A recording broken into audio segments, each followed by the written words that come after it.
కాంట్రాక్టర్లను వేధించటం, అందిన కాడికి దోచుకోవటం ఆ అధికారికి వెన్నతో పెట్టిన విద్య. అడిగినంత ఇస్తేనే ఈ అధికారి వద్ద నుంచి ఫైలు కదులుతాయి, లేకపోతే అంతే సంగతులు. ఇలా కాంట్రాక్టర్స్ నుంచి వసూలు చేసిన లంచం సొమ్మును అమెరికాకు తరలిస్తున్నాడు. చాలా ఏళ్లుగా తన లంచాల భాగోత్వం సవ్యంగా సాగింది.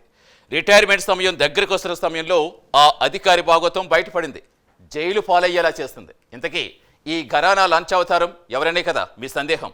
ఇంకెందుకు ఆలస్యం, మీరే చూడండి.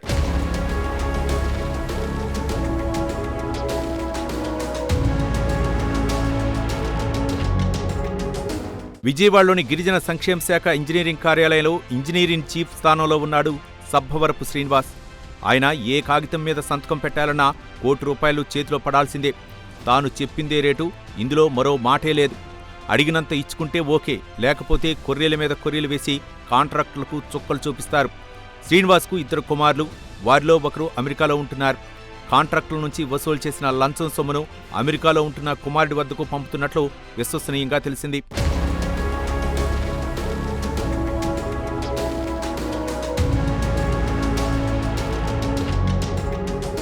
గత ప్రభుత్వంలో కొంతమంది మంత్రులతో ఈయనకు సత్సంబంధాలున్నాయి. కాంట్రాక్టులను ఎంత వేధించినా అడిగేవారు లేకపోవడంతో ఇంజనీరింగ్ విభాగంలో తిరుగులేని అధికారిగా మారారు. ఒక కాంట్రాక్టర్కు దక్కించుకున్న పనిని మరో కాంట్రాక్టర్కు అప్పగించడానికి కోటికి తక్కువ కాకుండా వసూలు చేశారన్న ఆరోపణలు ఉన్నాయి. అదే పనిని మళ్లీ పాత కాంట్రాక్టర్కు అప్పగించాలన్నా కోటి ఇవ్వాల్సిందే.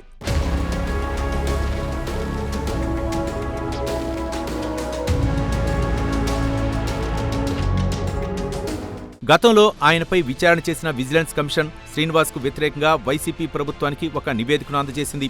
ఈఎన్సీ పోస్టుకు ఆయన అనర్హుడని అందులో స్పష్టం చేసింది. అయినా నాటి పాలకులు ఏరికోరి మరీ శ్రీనివాస్కు పదవిని కట్టబెట్టారు.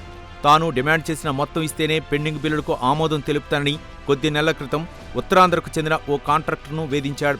ఆయన అధికార పార్టీ ప్రజాప్రతినిధి వద్దకు వెళ్లి విషయం చెప్పి కన్నీరు మున్నీరయ్యారు. ఆ నేత ఈఎన్సీకి ఫోన్ చేసి తీవ్రస్థాయిలో ఆగ్రహం వ్యక్తం చేసినట్టు తెలిసింది. పనితీరు ఇదే విధంగా ఉంటే చాలా ఇబ్బందులు పడతారని శ్రీనివాస్ను హెచ్చరించినట్లు విశ్వసనీయ వర్గాల సమాచారం.